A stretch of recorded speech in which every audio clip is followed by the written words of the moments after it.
Good evening friends, क्या हाल है आपके सभी के। स्वागत है आपका अपने यूट्यूब चैनल कैलकुलेशन अड्डा में। और जैसे कि हमारी लास्ट वीडियो में बात हुई थी कि रियल नंबर्स के हमने लगभग जितने भी इंपॉर्टेंट क्वेश्चंस, जितने भी आरडी के प्रीवियस ईयर वाले क्वेश्चंस हैं वो हमने ट्राई कर लिए हैं।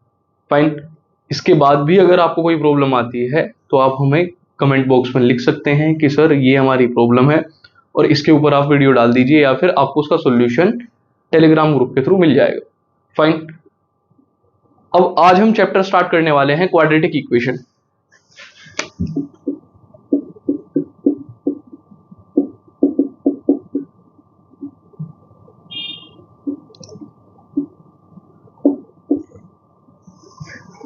कुछ बड़ा कुछ छोटा, क्वाड्रेटिक यानी जिस चीज की डिग्री 2, फॉर एग्जांपल x की डिग्री 2। इक्वेशन अगर वो किसी चीज से इक्वेट हो, यानी अगर आपके याद आ रहा है आपने चैप्टर पढ़ा था पॉलिनोमियल। फाइन। तो अगर मुझसे कोई इसकी डेफिनेशन पूछ ले, इफ फॉर एग्जांपल मैं इसमें कह सकता हूं if px is a quadratic polynomial, if px is a quadratic polynomial and px equals to 0, तो मैं इसे क्या कह सकता हूं, then it is a quadratic equation. भाई ये पॉलिनोमियल भी है, क्वाड्रेटिक है और इक्वेट भी हो रहा है किसी चीज से, तो इसे मैं क्या कह सकता हूं, क्वाड्रेटिक इक्वेशन। आपको दो चीज पहले से वेल डिफाइंड होती है, मैं एक बार फिर बता देता हूं। एक तो होती है इक्वेशन, एक होता है एक्सप्रेशन। एक्सप्रेशन सिंपली कैसा होता है, जैसा आप पॉलिनोमियल में पढ़ गए हैं, कुछ भी डिग्री हो कुछ मैटर नहीं करता, बस एक्सप्रेशन है, एक्सप्रेस कर दिया किसी चीज को। जैसे कोई अगर कह दे कि एक पर्टिकुलर कार की स्पीड 36 किलोमीटर पर आवर है, तो सिर्फ एक्सप्रेशन है, हमने एक्सप्रेस कर दिया कि इतनी इसकी स्पीड है। बट जब ये किसी चीज से इक्वेट हो जाए, फॉर एग्जांपल ये 0 से इक्वेट है, ऊपर वाला, जैसे x square minus 4 equals to 0, तो यहां से मुझे क्या मिलेंगे, रूट्स मिलेंगे, इसके जीरोस मिलेंगी। तो उस टाइम में क्या कह सकता हूं कि भाई ये मेरी इक्वेशन है। तो ये तो एक बहुत माइनर सा डिफरेंस रहा आपका इक्वेशन और एक्सप्रेशन में। बात हो रही थी क्वाड्रेटिक इक्वेशन की, तो हम कह रहे थे कि अगर px इक्वल्स टू 0 है और px भी क्या है, एक क्वाड्रेटिक पॉलिनोमियल, तो मैं कह सकता हूं कि it is a quadratic equation. Basic चीज खत्म। अब बात कर लेते हैं क्वाड्रेटिक इक्वेशन में आपसे पूछा क्या जा सकता है। भाई सबसे पहली चीज होती है इसके रूट्स, या फिर जीरोस। ये रूट्स और जीरोस है क्या, जो वैल्यू इस px को सेटिस्फाई कर दे, यानी जो भी दो वैल्यूज इस px को सेटिस्फाई करा दें, यानी उसे 0 बना दें, यानी उसे RHS के इक्वल बना दें, वो ही क्या है उसके लिए, उसके रूट्स हैं या उसकी जीरोस हैं। रूट्स किस लिए कह देते हैं इसमें, वो इस वजह से क्वाड्रेटिक पॉलिनोमियल में, क्योंकि इसके अंदर आपको मेनली दो जीरोस या इसके दो सॉल्यूशन मिलते हैं। कभी कभी हम कहते हैं इसका सॉल्यूशन है, हम सॉल्यूशन भी कह देते हैं, या फिर कह देते हैं दो वैल्यूज देकर कि आप चेक करें कि ये इसे सेटिस्फाई करा देगा या नहीं। फाइन। तो इसमें सबसे बेसिक क्वेश्चन है जो आपको पूछा जा सकता है किसमें, आपकी एमसीक्यूज में, वो है कि आपको एक पर्टिकुलर इक्वेशन दे दी जाएगी और पूछा जाएगा कि बताइए क्या ये क्वाड्रेटिक इक्वेशन है या नहीं। भाई क्वाड्रेटिक इक्वेशन का टाइप क्या है, मैं जनरल फॉर्म लिख देता हूं एक बार क्वाड्रेटिक इक्वेशन की। जनरल फॉर्म क्या है इसकी, ax square plus b x plus c equals to 0, ये है वो px। और भाई साहब अगर ये 0 है तो यहां एक कंडीशन और है, a शुड नॉट बी 0, और आपके ए बी सी क्या है भाई, a कोफिशिएंट एक्स स्क्वायर का, b x का एंड c इज कांस्टेंट। बस इस कंडीशन को याद रखना, क्योंकि अगर ये 0 हुआ तो भाई साहब ये लीनियर इक्वेशन बन जाएगी, ना कि क्वाड्रेटिक इक्वेशन। फाइन। 0 खत्म हो जाए काम चल जाएगा, यहां से b की वैल्यू 0 हो जाए तो भी कोई समस्या नहीं है, पर भाई साहब अगर a 0 हुआ तो पूरी की पूरी फॉर्म चेंज हो जाएगी इसकी। इस चीज को यहां वाइंड अप करो। नेक्स्ट भाई, अगर फॉर एग्जांपल मैं मान लेता हूं अल्फा और बीटा अभी के लिए, अगर ये इसके सॉल्यूशन हैं तो जहां भी मैं यहाँ p की जगह अल्फा रखूं वो मेरा 0 आना चाहिए, यहाँ x की जगह बीटा रखूं वो भी मेरा 0 आना चाहिए। यानी अगर मैं जो पी एक्स है जनरल फॉर्म है, अगर उसमें पी अल्फा या पी बीटा रखूं तो वो मेरा मुझे 0 दे, तब मैं क्या कहूंगा, that these are the roots of given quadratic equation. Fine, यहां तक की बात हो गई। अब मैं आपको बता देता हूं कि क्वेश्चन कैसे पूछे जाते हैं। क्वाड्रेटिक यहां खत्म है, इसके बाद आप नई चीज जो पढ़ने वाले हैं, इसमें एक फॉर्मूला है विच इज क्वाड्रेटिक फॉर्मूला, उसे समझेंगे भी और उसके बहुत सारे क्वेश्चन करने वाले हैं। फाइन, चलिएगा, या फिर मैं आपको एक ही बार उसके बारे में बता देता हूं, अभी ध्यान से देखिएगा भाई।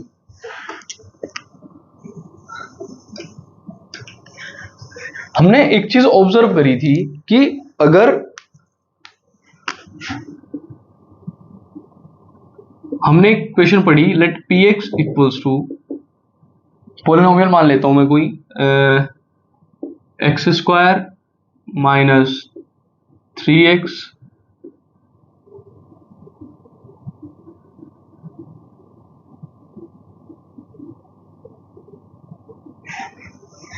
प्लस 2। अगर मैं इसे सोल्व करना चाहूं तो मुझे पता है कि इसके फैक्टर क्या हो जाएंगे, 2x प्लस एक्स, यानी 2 1 2। ये मेरा मिडिल टर्म स्प्लिट से इजीली सोल्व हो रहा है। पर भाई अगर मैं यहां 3 कर दूं, अब क्या, कंफ्यूजन उन क्वेश्चंस के लिए जैसे मैं आपको कहता हूं कि रूट में जब तक वैल्यू सोल्व हो रही है तो सब ठीक है, पर भाई साहब अगर रूट में वैल्यू सोल्व नहीं हो पा रही है, उसके अंदर माइनस बन रहा है, तब क्या। यानी इनका कहना है कि अगर ये सोल्व हो रहा है मिडिल टर्म स्प्लिट मेथड से, वेल एंड गुड, पर भाई साहब अगर ये मिडिल टर्म स्प्लिट मेथड को नहीं पकड़ रहा है तो फिर इसके लिए हमें कुछ सोचना पड़ेगा। फाइन, तब जाके एक फॉर्मूला आया जिसे नाम दिया गया क्वाड्रेटिक फॉर्मूला। क्वाड्रेटिक फॉर्मूला, ध्यान से देखिएगा आप, इस क्वाड्रेटिक फॉर्मूला का क्या है, ये मेरे x हैं भाई, x की ही तो वैल्यू निकालते हैं, हमारे रूट्स क्या होते हैं, x की वैल्यू है, माइनस बी यानी minus time coefficient of x plus minus under root b square minus 4ac upon 2a,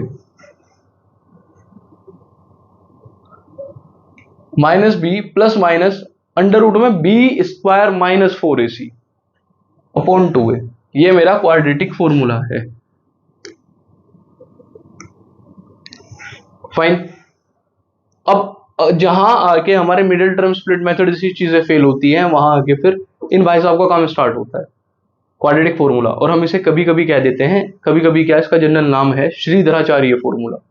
fine, तो श्रीधराचार्य फॉर्मूला क्या कहता है कि अगर आप रूट्स निकालने में सक्षम नहीं है, यानी वहां कुछ ना कुछ आप फेलियर फेस कर रहे हैं, तब आके आप इस फॉर्मूले का इस्तेमाल कर सकते हैं। फाइन, अब इसमें कुछ कंडीशंस बनती हैं भाई, ध्यान से देखना एक बार। अच्छा, ये जो रूट की वैल्यू है बी स्क्वायर माइनस 4ac, अगर ये 0 के इक्वल आ जाए, इफ अगर ये पूरी वैल्यू मेरी 0 हो जाए तो मेरे रूट कैसे आएंगे, माइनस बी अपॉन 2a, यानी मेरी x की वैल्यू कैसी आ रही है,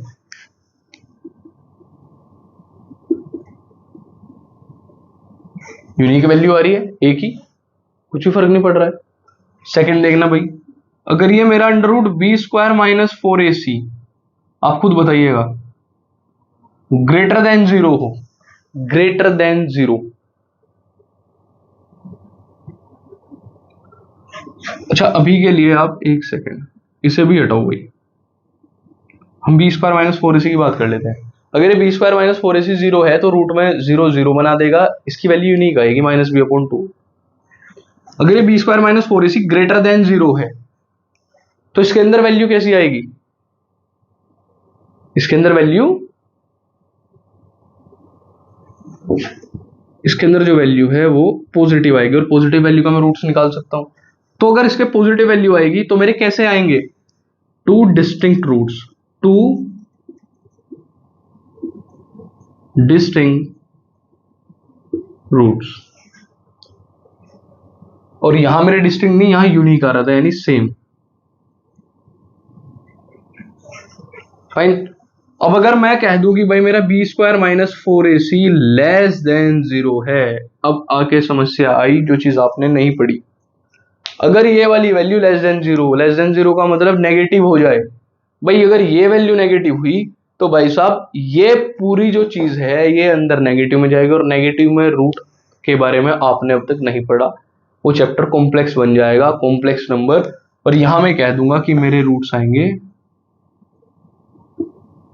इमेजिनरी।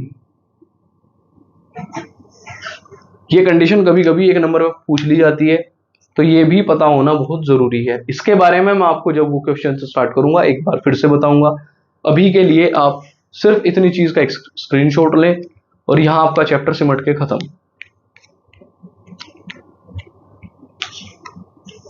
तो दोस्तों आज हमने क्वाड्रेटिक इक्वेशन की कुछ छोटा सा ओवरव्यू लिया, या फिर मैं आपको इसमें एक दो चीजें और बता सकता हूं। जैसे आपको क्वेश्चन आ जाए,